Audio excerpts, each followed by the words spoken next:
Najstarije takmičenje jedriličara Srbije, 60. državno prvenstvo, ove godine ima i međunarodni karakter. Nebo iznad aerodroma u Ečki kod Zrenjanina sa specifičnim vetrovima, termalima, idealno je za taj uzbudljivi sport.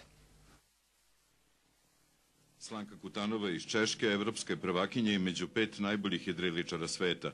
Ona je jedna od 11 takmičara na 60. prvenstvu Srbije u jedriličarstvu, koje se održava na aerodromu Ečka kod Zrenjanina. Manifestacija koja dobije međunarodni karakter učešćem i takmičara iz Slovenije, zemalja regiona i Češke. Veoma je lepo ovde. Uslovi su izuzetno povoljni za takmičenje i sigurno ću ponovo doći. 34-godišnji Zoran Ferenc iz avio kluba Vaja uz jedrilice je od malih nogu. On je instruktor letenja kao i pilot komercijalnih putničkih aviokompanija, trenutno angažovan u Air India. Putnički avion je jedna kancelarija, velika kancelarija sa dugmićima, a ovo je pravo letenje. Kod putničkih aviona zaista sve je toliko kompjuterizovano da avioni sve sami rade, ovde ste prepušteni sami sebi.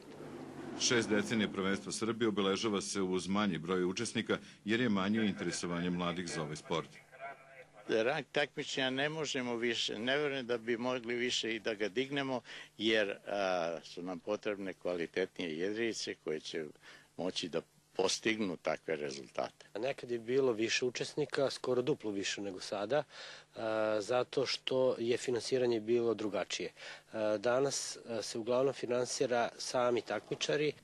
Nebo iznad Ečke iz Zrenjanina krasit će jedrilice još nedelju dana kada će nakon finalnog ocenjivanja biti poznati i najuspešniji piloti.